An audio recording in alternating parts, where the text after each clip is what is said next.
Greetings and salutations. Welcome to this episode of Playwright Spotlight. Before we begin, smash that like button, subscribe to the channel, leave a comment down below, and share the show with a friend. If you're listening to us on your favorite podcast platform, be sure to leave a 5-star review and subscribe to the channel.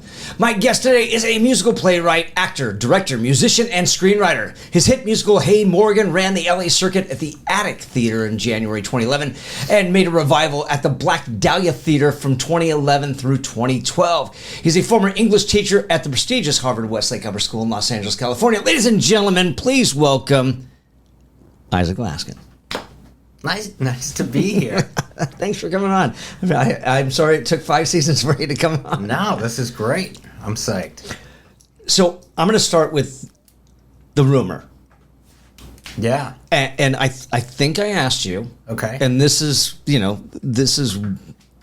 don't know. I think that people will find this interesting, and people who might be pursuing or might be like on the fence about certain things. Hey Morgan was a challenge? Is that true? I mean, it was in what sense? I mean, sure, it's all challenging. What I mean by that was it a bet? Yeah. I was like, oh, you can write a musical about me. Is that true that a friend challenged you to write a musical about her? I like that idea. I think that's apocryphal, though. So it was. I'm so disappointed. She might. I wonder if maybe that was said in passing. I mean, it's 14 years ago. I don't expect you to remember every detail. It was a little while ago, but I mean, it was based on this woman, I guess I should say. I mean, the old parlance would be girl. Sure, because of course. we were young. But yeah, this woman that I lived with. It was just, just a show about her life. It was just like, we just thought it was funny. So I co-wrote it with my best buddy. Okay. With two good buddies. So we kind of all wrote the music together. But it was like, musicals are always about kind of big, important things and important events. What would it be like to write a musical about my roommate whose life is, extremely mundane? How much of it was true? A lot of it was true in spirit. Not a lot was literally true. Basically, the character was like a conflation of all of the upper middle class Jewish girls that we knew growing up. So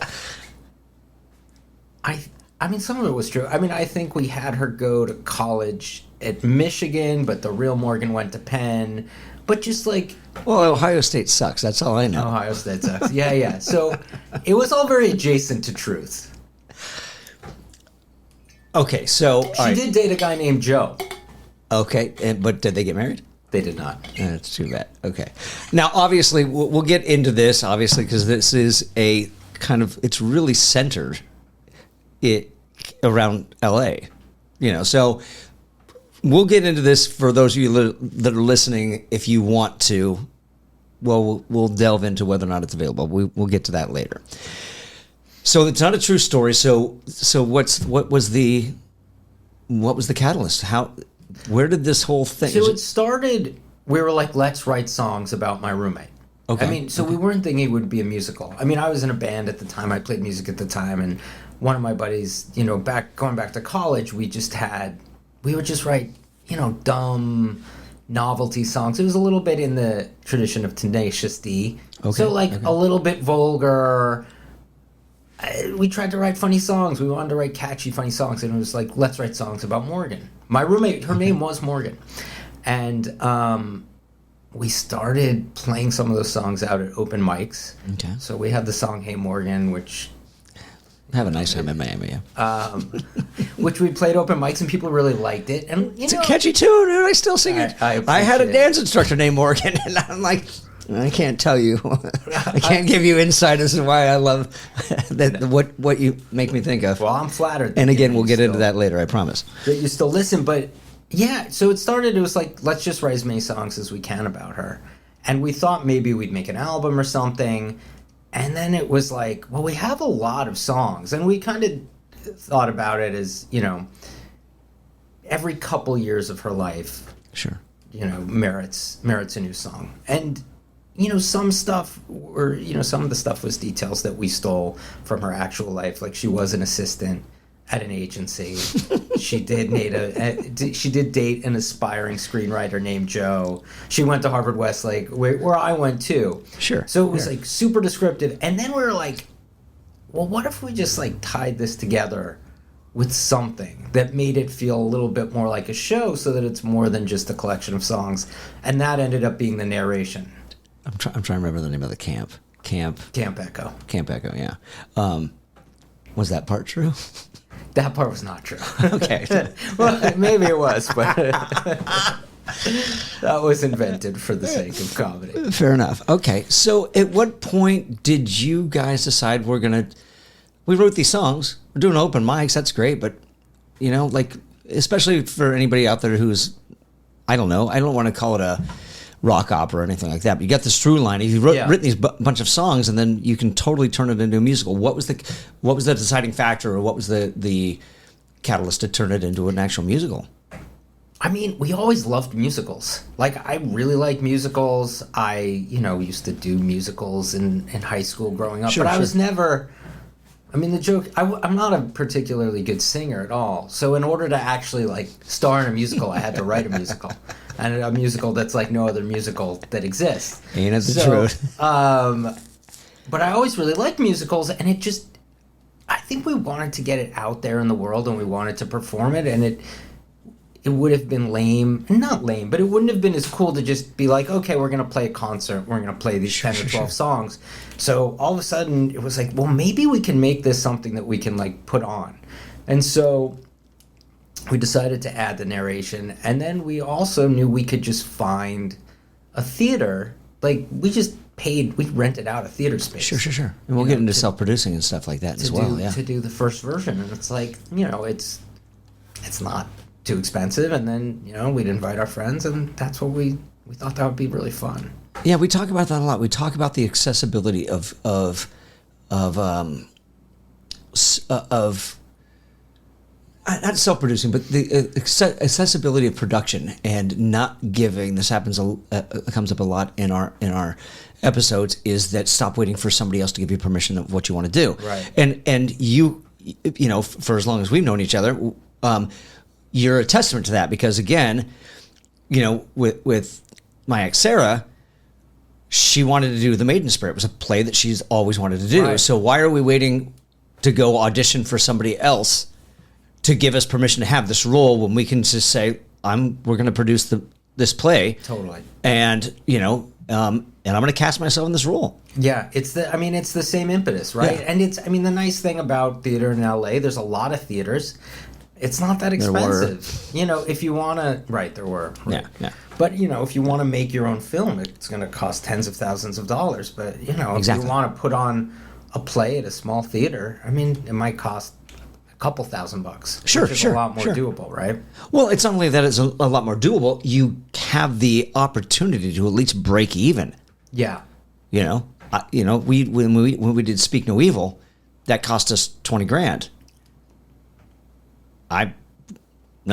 Haven't even come close. I think that we're on Film Hub, and I think $200-300. Yeah, the economics are so different, but yeah. So I think it came from a really pure place. Sure. Yeah. Like, there were no designs of like, this will become anything, and then ironically, it's not that it didn't take over the world, and that's what we're gonna get to.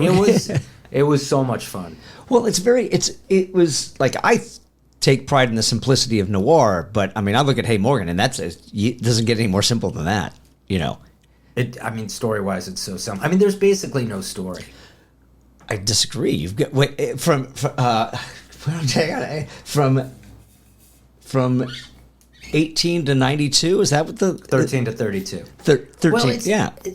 Okay, I won't say there's no story. But it's certainly not a story in the way that, most conventional musicals have stories, and they have multiple acts. It's very episodic, and I think that's the kind of the simplicity of, like, she just grows up, she gets older, and then, not to give stuff away, but at the end we kind of flash forward. Yeah. And so I think what's cool about it is it takes an entire life and it compresses it into like an hour. Yeah. And you're just confronted with, there's funny stuff that happens, there's some kind of sad stuff that happens, there's embarrassing stuff.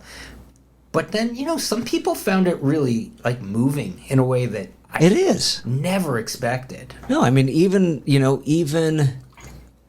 even the opening song, not the overture, the whole, Right.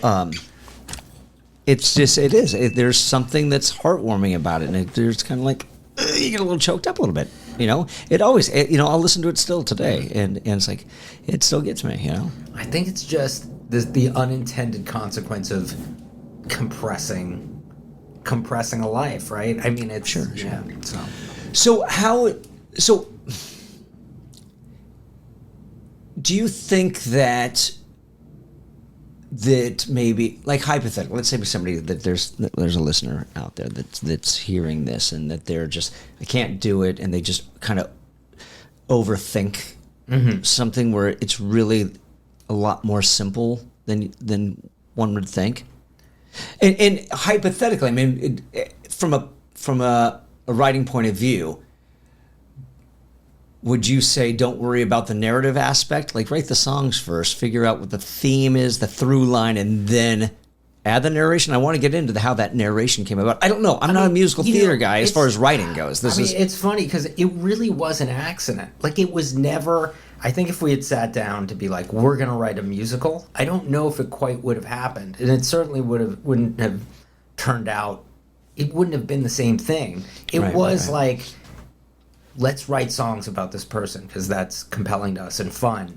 And then, I mean, this was over the course of a couple of years. Okay. Like, every couple of weeks we'd get together if we could and write the songs. And then it's like we found this opportunity to kind of turn it into a musical. So I think the lack of expectations really helped because, often as a writer, the more pressure you put on what the thing's going to be and what the outcome is, it's just harder. It can be so paralyzing if you sit down and you're like, I'm going to write this huge thing. That's very daunting. Whereas it was very piecemeal, and I think that was kind of a happy accident. Sure. Yeah. It's funny because I've been going back and forth with one of our listeners who's been commentating on some things, and the last guest I had on was talking about, like, she's probably got maybe a dozen plays under her belt that have been produced, but she hasn't published them. They're not out there. Yeah. She doesn't have them. She doesn't, like, I don't offer them out. I haven't. So it's just like, what's that level of success? Like it's the, I guess it's the accomplishment of completing something. And so. I guess it's what, kind of like you were saying about piecemeal and stuff like that. No expectations. Like, yeah, we did this. There we go. I don't know. Yeah, I mean, so when you say what's the level of success, like with her, are you asking kind of like what's driving the thing? Like, what's motivating it? What do you consider successful? What I guess it's more personal success, because again, there was a short film I did. It was a high school kid who was directing something. He was in some kind of competition. And I was talking to him, like, look, this is not exactly where I envisioned myself by any means. He's like, look, somebody's always going to have a bigger boat. It doesn't matter what level you get to. There's always going to be somebody who's got a bigger boat. And they're, so it is. It's just like, sometimes it's just enough to complete a project. Even if it's just for you, it doesn't matter, if it gets some, who are you trying to prove? I mean, especially if you really like it. I think that's what was so meaningful to me and to the people I wrote the show with. It was like, we really, really liked it. We're like, we really get a kick out of this. We think this is cool. We want to share it with as many people as possible, but it was so fun to do because it wasn't, written for any reason other than that we really got a kick out of it. Sure, and, I've done some screenwriting too and some stuff for, networks where it's almost like these homework assignments and you're kind of trying to write to what the expectations of network TV are. And it's like, you're kind of trying to like it, but often you don't. Sure. Okay. Yeah. Yeah. I guess when that outside pressure is there. So, how many songs did you have before you said, let's start writing the narration. Let's see what else we can do with this? I think we had 8, 9, like 8 to 10. We had almost all of them. So I get it, but was the intention to write different aspects of her life? Was that, or is it just that just kind of how it happened? Yeah, no, I mean, yes, the intention was to write a bunch of songs about her life. And For different stages. Different stages. So I think our loose kind of rule of thumb was, okay, every 2 years or so. Okay. Like every 2 years deserves a song. Or if there were, big developmental stages, it would. So when did the narration come into play? And how did that process work? Where it's like, okay, we've got an order Right. of timeline, and then is it just, I don't want to call it exposition, but is that really all it is? I mean, it is. It's exposition with like some tone, right? Like my friend Matt is a very successforsuccessful screenwriter, and we co-wrote the show together, and we sat at some coffee place, and I forget, it was like Panera Bread, and we like kind of talked through the exposition, and his voice is very funny. He's naturally very funny. We were like, let's make it should be descriptive, but there's like a little bit of like a wink in it. So it's like the whole tone of the show, it's like we're kind of making fun of Morgan, but we also are like, know that we are exactly the same. And sure. You know what I mean? Yeah. And it's like, so it's like kind of self-effacing in that regard too. But it's like, we like her, but we also are having fun at her expense. Have you put it out there for opportunities to have somebody else? We've had some close calls, is the truth. In what regards? Well, I mean, I'm self-conscious that this is going to get into like the most annoying name-dropping thing that no one would ever want to listen to. There was someone who wanted to invest and do it at a different theater in LA right when it was happening. We were like, well, we kind of want to work on the show more. Sure. There was going to be... Was this Bakula? not Scott Bakula. Because I remember seeing him at one of the performances. Oh, is that right? Yeah. That's funny. There was going to be a workshop in New York at this kind of cool place with a Broadway actress that kind of fell through because her schedule got screwed up. It was actually then during the pandemic. So the show was directed by Matt Shackman, who's since gone on to be, he's like a very successful director. He's done a bunch of TV. He's done some movies too. And we were going to do it at the Geffen because he was running the Geffen at the time. Sure. And I mean, I was very excited. And then the pandemic happened. The world changed. Yeah. He left the Geffen. There was a backlog of stuff. He was like, I can't. Can we push it back a year? And we were like, okay. And then he left, and that was kind of that. So it's like there were swings, and it kind of wasn't fated to be. But what about in the realm of royalties and licensing, and like, here's this show and it's hilarious and funny, and you mean like publishing it? I mean, I don't really even know how that. I mean, you would know more about that than me. How does one do that? You just, getting someone to. I think it depends. I guess again, musical. So I don't know how a book works. I don't know. If obviously, I mean, you could go through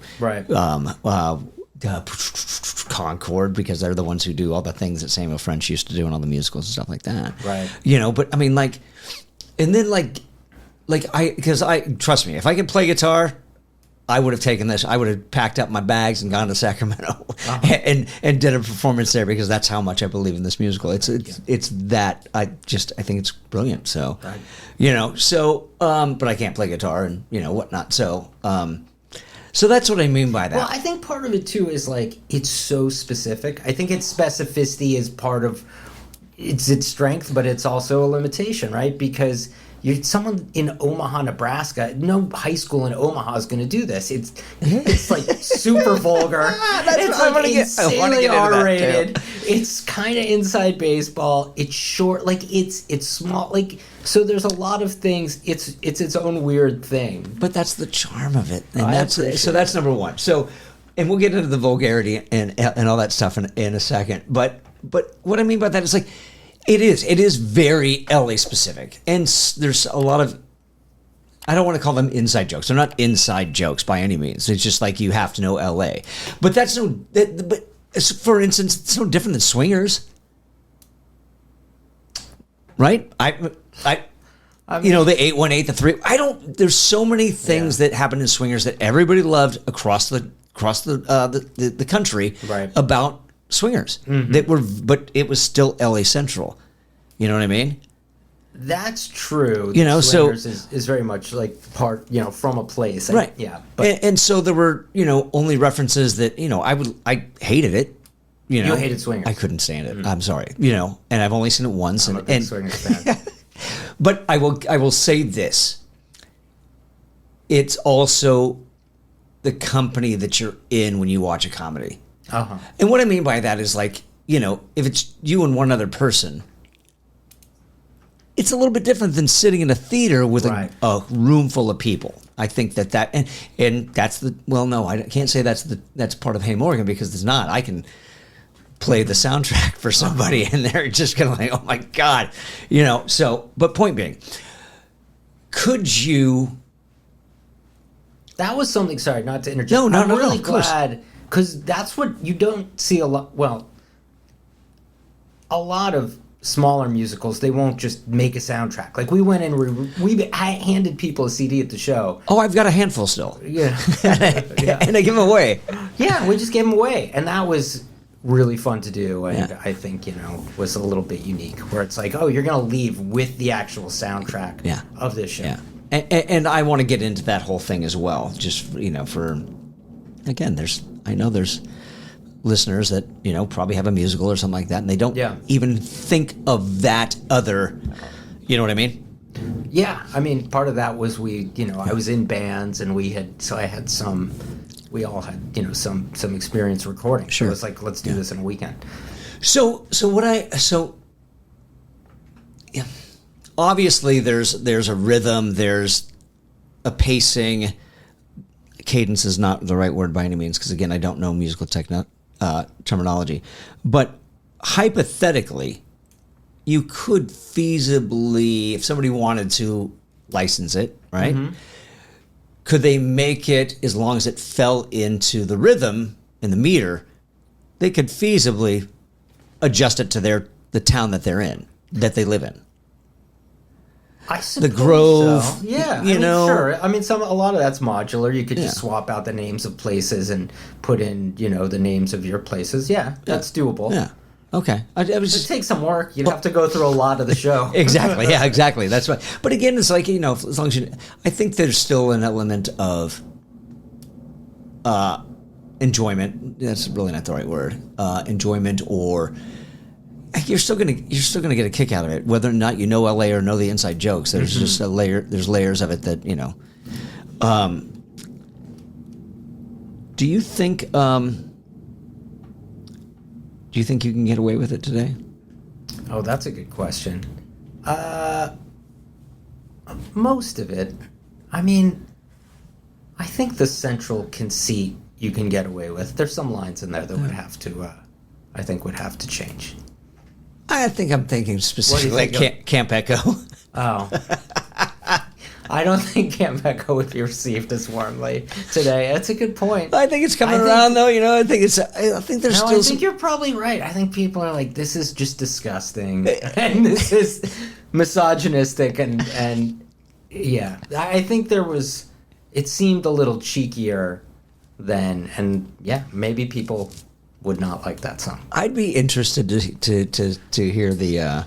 Although it is like that. I mean, look, the idea is like, this is how people talked. Yeah, exactly. In 1993, if you were like a Jewish dude at summer camp and you hooked up with it, there were schmucky guys who would say that. So that holds true. I mean, that's still true. All right, so we went through the challenge aspect. All right, so it was not a challenge. I wanted that story to be true so bad. We kind of talked a little bit. Funny that you heard that. Yeah, I don't know where I got it. I really don't. I just, for some reason, it's like I guess in my head it was this whole like, there was this, I don't know, somebody was like, oh, you can write a musical about anything. Why don't you write a musical about me? That's, I guess, you know. That's, I don't know where I got that story. I mean, it would be a fitting Genesis story for the show, because that's essentially what was done. Yeah. I want to say that I actually met Morgan once. Maybe it might have been at a show at Harvard. It might have been at a show at Harvard Westlake when I was directing that. Oh, is that right? I think. Yeah. I think. She's great. She came to see the show and was a great sport. And yeah, I hope so. Yeah. Let's talk about the soundtrack. You just decided to? How did the recording aspect work? You got this song, you got this musical. We're going to do a soundtrack.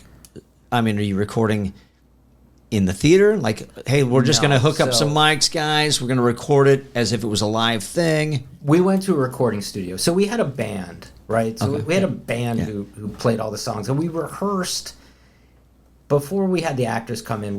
And again, I was in bands at the time with my friend Dave Richmond, who co-wrote the songs. And so we hired a band, and we paid, some people kind of did it for free, and some people we paid, and we went to a rehearsal space and we spent a few weeks rehearsing the songs as you would with a band. So the band kind of knew the songs super well. And then we brought in the actors, and we'd have them rehearse the songs too, as if we were one big rock band. Sure, okay. Without any staging. And then we went into a recording studio where we'd recorded other stuff before. This guy, shout out David Scharf in the Valley. He's in kind of the North Valley. I don't know if he's still doing it. He's an awesome guy. Yeah. Just such a super fun, he'd get all sorts of, anybody who wanted to record something would come into his studio, and he could do stuff super fast, and he had a great setup. And so we booked a weekend's worth of time, I think maybe 2 or 3 days. Everyone knew their stuff, and we tracked everything, and we recorded it like you'd record, an LP for an indie rock album or something. So everybody's there all at once. You're not having, this character come in and do their part, and this character come in on another time, or you just Well, we tracked it, so it's people were kind of around all day, but it would be okay, first we're doing drums, and we'd lay down the drums. Okay, now we're doing guitars. Okay, now we're gonna do Martha, you do your vocals, and she would do bass. I think we went song by song, right? Right. Yeah, it would be one person singing at a time, usually their main part. And then if there were background vocals or harmony stuff, sometimes everyone would gather around a mic, but it was... So hypothetically, house party, are they in the booth at the same time? Or we're going to do your vocals first, and then we're going to... I don't think anyone was in the booth at the same time for that. Okay. For some of... I remember for Friday Night in Michigan for the Italian thing, that was really fun, because there were 8 of us all gathered around a mic singing that ridiculous, kind of background, Pavarotti type, bad Pavarotti imitation. So when it comes to writing a song where there's so many different factions going on, different characters, and it's layered, oh my God, why am I drawing a blank on her name? Gosh darn it. Anyways, where one character's singing this, Steve's singing this, and then, there's that, for lack of a better phrase, menage a trois going on, no pun intended. How do you write that? Where there's different people singing different things, and all of a sudden they're all singing at the same time, almost kind of like One Day More from Les Mis. That was the inspiration for one of the songs. It's all just ripped off from other stuff, right? But so many musicals have those. That's a trope of musicals. My favorite one is the first act closer from West Side Story, the Tonight Ensemble, So it's what is our version of that? What's our version of One Day More? And it turns out to be, someone rapping disgusting sexual perversions to another person over someone else singing about their despair. I'm so sorry for everybody that's listening, because I feel like there's this inside joke, and we'll get to that, because I promise Yeah, hopefully everybody will be able to enjoy this at some point. But how do you write that? You know what I mean? Because I don't know. Like hypothetical. Let's say that there's this, emerging musical theater playwright, and I don't know. Maybe they've studied it, maybe they haven't, but now it's like, oh, I just have this back and forth between characters, but now I'm going to do something where everybody's singing at once, and they're in different.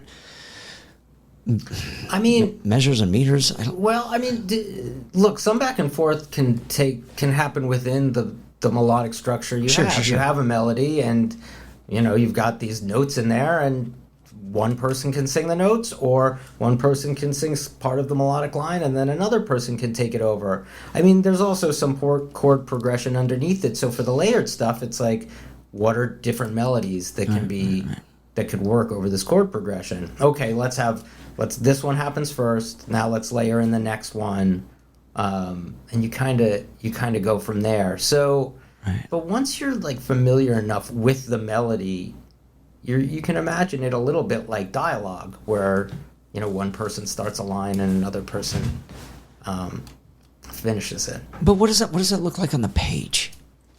I mean, how do you approach it? Like, I mean, it wasn't really on the page. Okay, all right. Like it's like, because they were written like songs. Right.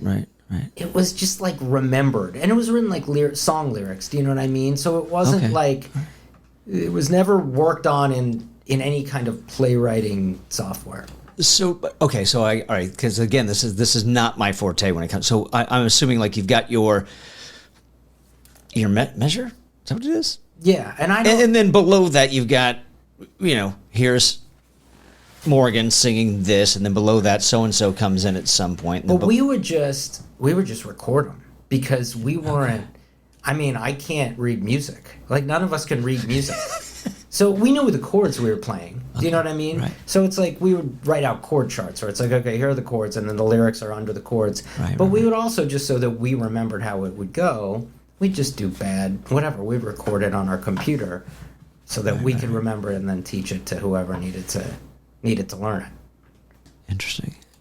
So how did the casting process go through? Like once you decided we're going to do this, now what? Casting was very fun, because it was just like, I mean, we knew people who we liked and thought were talented, and I always, as an actor, I mean, I hated auditioning. I mean, it's not fun. And so it was cool to be able to go to, the woman who played Martha, I'd known for a while. I thought she was super funny. I'd seen her in a bunch of sketch comedy stuff. I thought she had a great voice. And we were just like, do you want to do this? And she was like, sure. So that was great. Yeah. Like, so I think the only Is that Megan English? No, that wasn't Megan. Megan we did make, we were like, I had seen her, I knew she was a good actor. Right. And I was like, can you sing? And she was like, yeah. And I was like, okay, well, can you just record yourself singing this thing? So we sent her a bad recording, and it was just based off of that. No one else auditioned. It was like, okay, cool. She can sing. She's someone who's available and has interest in this.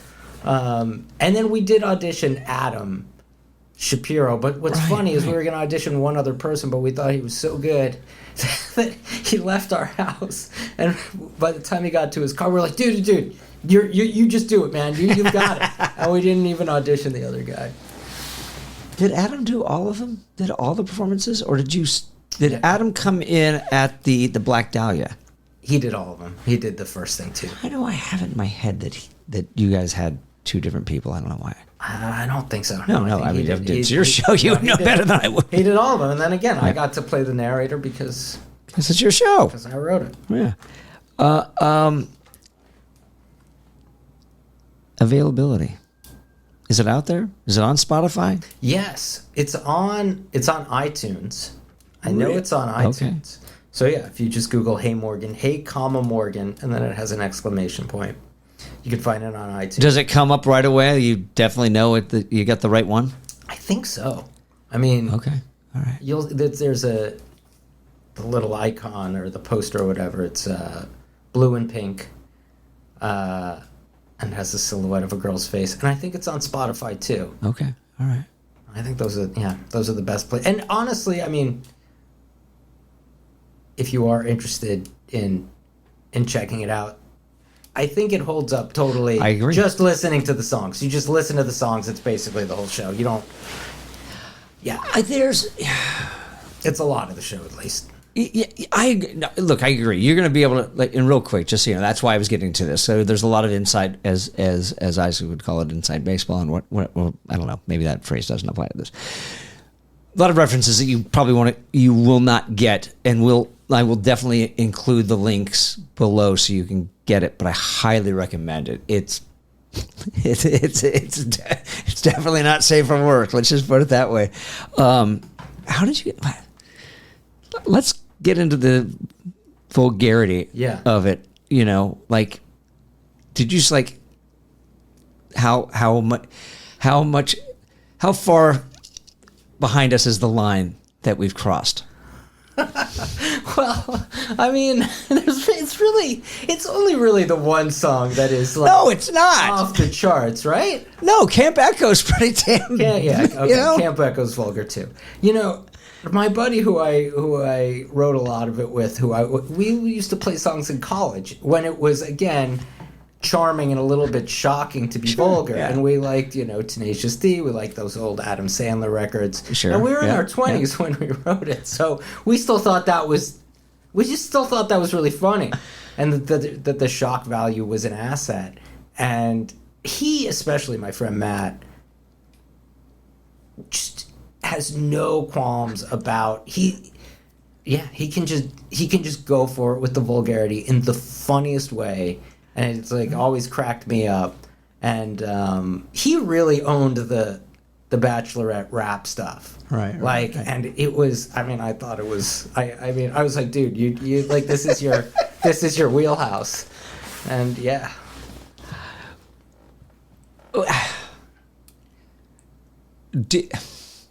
I don't want to go into a political aspect about this, but there's something about it that that's kind of, that comedy's been affected by things right now. Because again, like, I think there was I actually got to work with him, and I don't know if you remember this. It's called the Underground Comedy Movie. Okay. That was done in like 1999 with Vince Offer, the ShamWow guy. Uh-huh. And he actually did a sequel, which is going to be called Underground Comedy Movie 2, or something to that extent. And a lot of dick and fart jokes and stuff like that. But it wound up being called the In-App Appropriate Comedy Movie. Uh-huh. And I think it came out in like 2010 or 20, And I guess when it's kind of like, I don't want to say that your musical is underground by any means. Right. But I guess, do you think it's just if it's more independent, you can kind of get away with it, or if it's more mainstream and kind of more studio based? I don't think we were worried about it. No, of course not. And that's why this is what it is. Like, who's going to get that mad about it? And I like to think that it was all. It's vulgar, but I hope it's not mean spirited, and it's not. No, definitely not. I don't think it's really. I don't think it's like actually particularly edgy. Maybe the Camp Echo thing, but it's like. Yeah, sure, I guess so, maybe. But yeah, no, I think if you're trying to play to a broader audience, you probably need to dial some of that back. Did anybody ever walk out? Any blue hairs that came to the show? I don't think anyone ever walked out. Most people, I don't think anyone ever walked out. But what's funny is when we were doing the show, I was teaching English at Harvard Westlake, and I had, so I was teaching 10th graders. I had one student who was a great kid who I really liked, and I don't know, he became aware of the existence of the musical, and he was like, "Can I come?" And I was like, I guess, yes. So I don't know. He probably never looked at me the same way again. But his teacher, he saw it. He was a cool kid.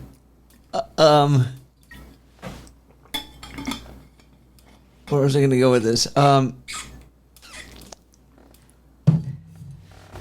So let's go. I want to go back to like. Would you ever put it out there? Would you ever?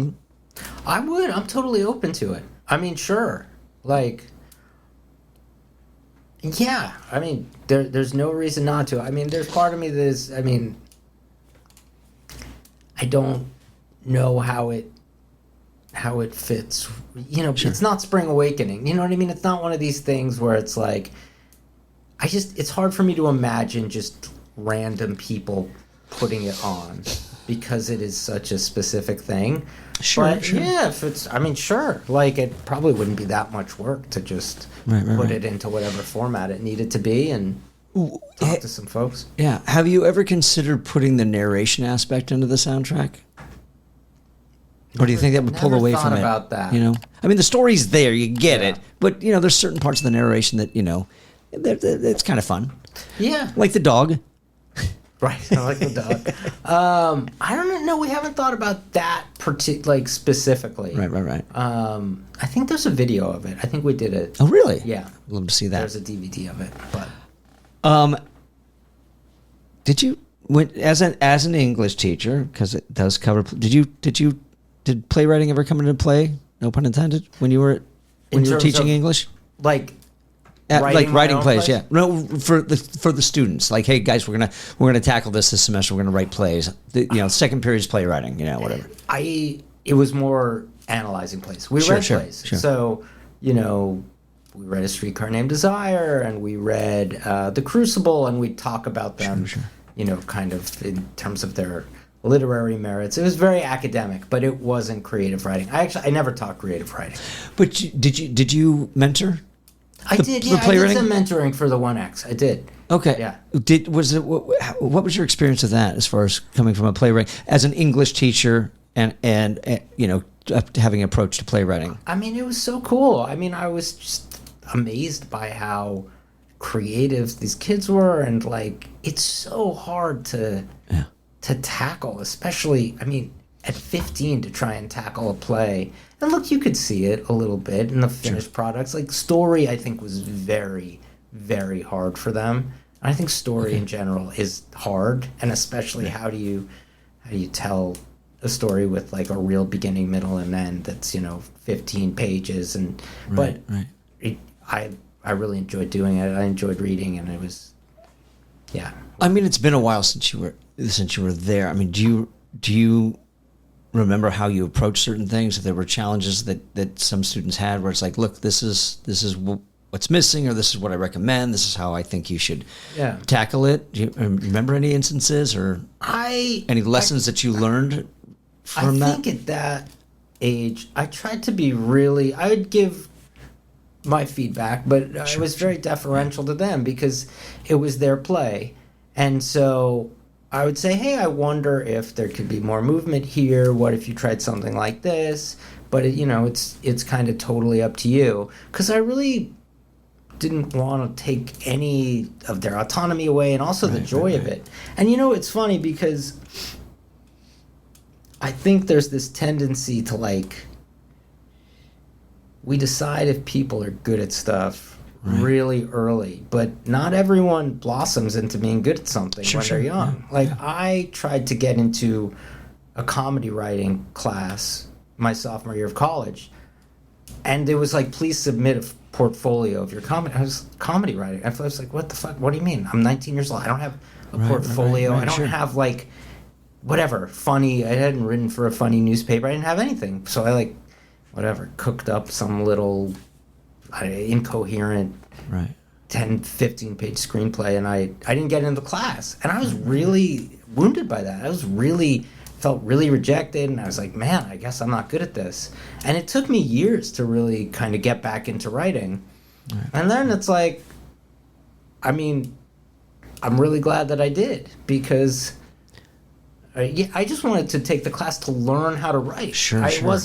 I didn't know why I had to already have figured out how to do it, So is there advice that you have in regards to that, where you just like, if somebody that's listening has that situation that pops up, it's like, Well, I would just want them to know that like, there's no expectation that you would be like wholly actualized or figure it out at a young age. I mean, and you get better as you try stuff. I mean, that's like very trite, but it's true. It's like, if you have an inclination or an urge to do something and you keep kind of working at it, you're going to probably get the hang of it. You'll get a lot better. I mean, I saw it with script writing too. You kind of have to write the stuff that doesn't work before you are able to write stuff that works better. Yeah. And so on that note, because we're still tapping into it and really didn't unpack it to the extent that I wanted to, we talked about like waiting for somebody else to give you permission of the things you want to do. And that goes into self-producing. Yeah. So, how accessible was it for you, With producing, with Hey Morgan specifically? Yeah, exactly. I mean, it was very doable. I mean, it was a lot of work. Sure, of course, it took a lot of energy to do, and, you're running around and you're figuring out you have to really like doing it because it's like a bunch of chores that you're doing, but it's in the service of this thing you want to do. So it was, sometimes I was the one driving the train being like, all right, guys, we have to pick the dates. What are the dates? We're doing the theater. Sure. These are the dates. You call the guy. Okay, I booked it. We better do something. Like, I put a deposit down. So, there was legwork, but it was also like, it was not that much money. It was a complete labor of love. Right. And then you do a show. And so we did it at this tiny theater, the Attic Theater, for, I think we did 6 shows, a couple weekends. Right. We invited everyone we knew, and we got people to come because it was, we told everyone, like, please come to this. This is really important to us. And then from there, someone saw it, and then we ended up doing it at this other theater for 6 months. It was going to be a couple months, and it extended. And then we had some, there was some infrastructure behind us. But it was still kind of like, if there's changes in the songs, you're teaching everyone the changes and all of that. But it's cool. It's awesome because you're getting to do your thing. Yeah, I think I saw it. I think we saw it 3 or 4 times. To be honest with you, I just couldn't get enough. It was like I think we were taking people like, "Yeah, kind of see this show. It's so good." I did notice that there were changes that, and I'm just curious the reasoning or the mentality behind it is that the songs in the show were different than there were changes that were made in the soundtrack. What was the, just out of curiosity? Yeah, I think that we did the first iteration. There were a couple songs. House Party's another one that's kind of inappropriate. House Party, yeah, that's true. The first iteration, it's got some language that is outdated, I suppose. Yeah, that's true. Yeah, all right. I'm not complaining. Don't get me wrong. It's just like right. it's some it was stuff. The parlance of the time, James. Yeah. We added a couple songs. That was one thing. And then we just noticed some things that were like, this could be better. This doesn't totally make sense. Okay. And adding songs meant, a couple other things in prior songs would need to change. We got some feedback from the person who directed the show at the new theater. And then we just went back. It was very easy to, we had all the tracks. So it was just, we could kind of punch in and find a couple spots. We changed a few lines and added the couple songs. Okay, all right. What do you? We have more songs too. We have more songs that. Wait, what? One more? Wait, what? Well, because we were working on expanding the show and making it longer. They're not professionally recorded, but they do exist. Okay, so they're not on the soundtrack. They're not on the soundtrack, but they are on my computer. Coming soon. What are you working on right now? I'm working on a couple TV things. I'm waiting to go out with this kind of black comedy that's kind of tries to satirize the private school world that I used to teach in. Is it called Hey Morgan? It's not called Hey Morgan. So gonna try and see if we can find a home for that in the cable or streaming space, but the TV market is it's a little bit of it's a tough time. It's like the belt tightening time. So, but hopefully we'll go out with that soon, and then I'm writing another kind of spec comedy, half-hour show that I'm enjoying writing. And that's kind of what I'm working on creatively these days, and I'm having fun. Where can people find your work? Besides on Spotify and what was the one? And iTunes. And iTunes, yes. links I in think the that's comments the best, below. I think that's the best place to find it. I mean, Anything else that you've done that might be out there that we're not aware you know, of? I've sold pilots and written screenplays that haven't been produced. So those are just in whatever the ether right now. weird ether, the black hole of Hollywood. You know, so Hey Morgan is the best thing, and frankly, it's the thing I'm proudest of. It's great. It's really again, like 14 years later, I'm still yeah. I appreciate. Oh, I guess if you want to just listen to some music, the Lincoln Bedroom is the band that I used to be in with my buddy Dave, who co-wrote the music to Hey Morgan, and he was really the kind of driving creative force behind the band, and I think he's an awesome musician. And nice. So it's called the Lincoln Bedroom, and that stuff's on iTunes as well. I can include that in the show notes as well. Awesome. And then finally, are you on the socials? I'm not. I'm out of that game, man. I'm not for years. No Instagram, no Facebook, none of it. Good for you. So. It's really good to see you. Thanks Great for coming on to this man. episode of Playwright Thanks for having me. Spotlight. This was so much fun. I'm glad you enjoyed it. Thanks for tuning into this episode of Playwright Spotlight again. Playwright Spotlight. Thanks for tuning into this episode of Playwright Spotlight. Before I don't even know why I'm going back to my intro. Thanks for tuning into this episode of Playwright Spotlight. Again, smash that like button, subscribe to the channel, leave a comment down below, and share the show with a friend. If you're listening to us on your favorite podcast platform, be sure to leave a 5-star review and subscribe to the channel. And in the meantime, until we see each other again, keep writing.